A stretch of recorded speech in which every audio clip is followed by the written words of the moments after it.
दोस्तों, आपका स्वागत है हमारे चैनल मैड एट फैक्ट्स में। दोस्तों, आज हम बात करने वाले हैं एक ऐसे इंसिडेंट की जो दुनिया के किसी भी कोने में हुआ होता हमें सुनकर ऐसा ही शौक लगता। इस इंसिडेंट को सुनकर किसी की भी रूह कांप जाएगी। ये इंसिडेंट हमारे ही नेशनल कैपिटल दिल्ली में हुआ है। एक दरिंदा जो अपनी ही गर्लफ्रेंड का मर्डर करता है और ना सिर्फ उसकी हत्या करता है बल्कि उसकी बॉडी को 35 पीसेस में काटकर दिल्ली में अलग अलग जगह पर फेंक देता है। चलिए शुरू से पूरी कहानी जानते हैं। श्रद्धा 26 साल की थी जो मुंबई के मलाड की रहने वाली थी। वह एक मल्टीनेशनल कंपनी के कॉल सेंटर में काम करती थी। हत्यारा आफ्ताब अमीन एक फूड ब्लॉगर है। दोनों की मुलाकात 2019 में मुंबई में हुई थी। ये दोनों एक डेटिंग ऐप के जरिए मिले थे। आफ्ताब मुस्लिम था और श्रद्धा हिंदू, इसीलिए श्रद्धा के घर वाले इस रिश्ते से नाराज थे। इसी वजह से दोनों 8 मई 2022 को मुंबई छोड़कर दिल्ली शिफ्ट हो गए और लिव इन रिलेशनशिप में रहने लगे। श्रद्धा के पिता ने उसे लाख समझाने की कोशिश की, मगर वो कहती कि पापा अब मैं 25 साल की हो गई हूँ, अपनी जिंदगी के फैसले खुद ले सकती हूँ। श्रद्धा के पिता से उसकी बात नहीं होती थी, लेकिन वो लक्ष्मण नाम के लड़के से उसके बारे में जानते रहते थे। लक्ष्मण श्रद्धा का दोस्त था। कई दिनों से जब श्रद्धा ने लक्ष्मण का फोन नहीं उठाया तो पिता को बेचैनी होने लगी। श्रद्धा के पिता विकास मदन वॉकर 8 नवंबर को दिल्ली पहुंचे। उन्होंने देखा कि श्रद्धा जिस फ्लैट में रहती थी वहां ताला लगा हुआ है। तब उन्होंने दिल्ली के मरहौली पुलिस स्टेशन में श्रद्धा की मिसिंग कंप्लेंट लिखवाई। पिता की शिकायत के बाद पुलिस ने श्रद्धा के बॉयफ्रेंड आफ्ताब को गिरफ्तार किया।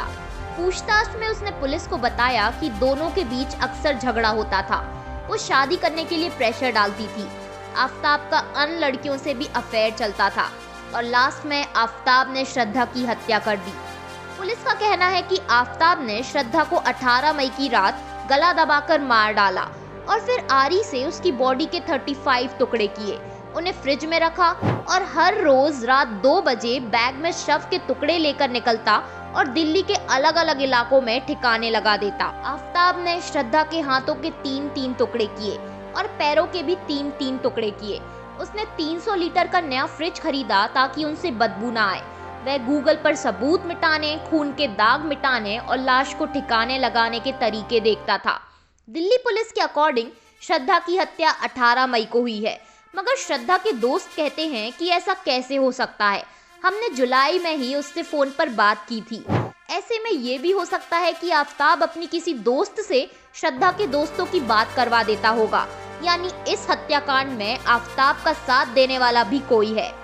श्रद्धा का दोस्त लक्ष्मण कहता है कि जुलाई में मेरी श्रद्धा से आखिरी बार बात हुई थी। श्रद्धा ने उसे व्हाट्सएप कॉल किया था।